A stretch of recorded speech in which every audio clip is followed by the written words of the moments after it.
नमस्कार दोस्तों, हमारी आज की कहानी शहर से लौटकर आई सासू माँ की हालत देखकर छोटी बहू चौंक गई। एक दिन दिव्या की सास जोर जोर से चिल्ला रही थी, मुझे मेरी दवाई तो दे दो, कहाँ चली गई करम जली। दिव्या, ओ दिव्या, राम प्यारी जी ने सुबह सुबह घर में हल्ला मचा रखा था। इससे अच्छी तो मेरी बड़ी बहू रचना है, मेरी कितनी सेवा करती है, मुझे समय से सब कुछ दे देती है, कितना ख्याल रखती है मेरा। राम प्यारी जी मन ही मन बुदबुदाई जा रही थी। इधर आपके पास में ही तो रखी है, आप खुद ही उठकर ले लेती, कितना हल्ला मचाती हो।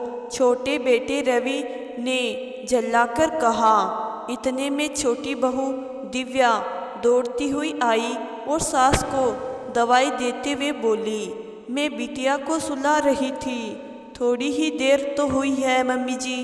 अरे मैं घुटनों से लाचार हूँ, समय पर दवाई नहीं लूँगी तो ज़्यादा दर्द हो जाता है। राम प्यारी जी गुस्से से बोली, अभी आपके घुटनों की मालिश कर देती हूँ। ऐसा कहकर दिव्या घुटनों की मालिश करने लगी।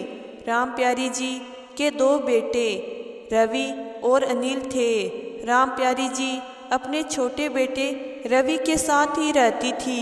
रवि की पत्नी दिव्या साधारण परिवार से थी और संस्कारी लड़की थी। राम प्यारी जी की बहुत सेवा करती थी। कभी राम प्यारी जी गुस्से में कुछ कह भी देती थी तो बुरा बिल्कुल भी नहीं मानती थी। वहीं उनकी बड़ी बहू रचना अपने पति अनिल के साथ दूसरे शहर में रहती थी। वो कभी कभी छुट्टियों में राम प्यारी जी के पास आ जाया करती थी। 2-3 दिन रहकर राम प्यारी जी की खूब सेवा करती थी। वो बहुत चालाक किस्म की महिला थी, वहीं आकर सेवा कर जाती थी। अगर राम प्यारी जी साथ ले जाने को कहती तो टाल मटोल कर देती।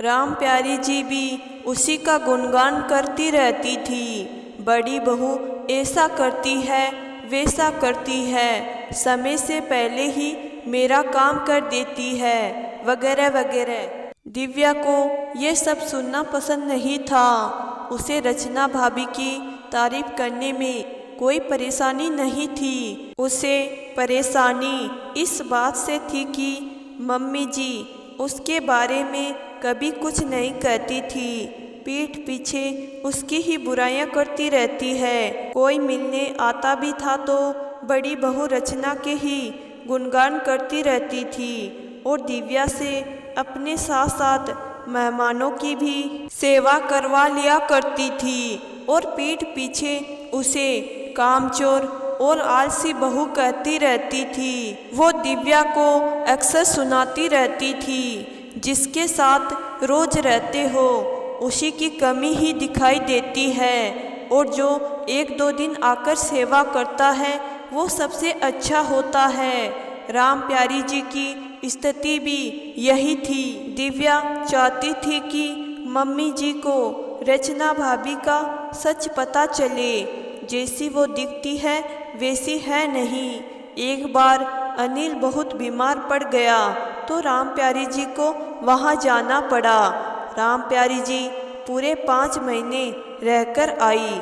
जब वापस आई तो चेहरा उतरा हुआ था, क्योंकि जिस जोश से वो कहकर गई थी कि अब तो मैं बड़ी बहू रचना के पास ही रहूँगी, वो जोश खत्म हो गया था। दिव्या ने भी कह दिया, रचना भाभी ने तो बहुत सेवा की होगी न। राम प्यारी जी की आंखों में आंसू आ गए। मुझे तेरी सेवा में पता नहीं क्यों कमी लगी, मैं तुझे समझ ही नहीं पाई, मुझे माफ़ कर दे।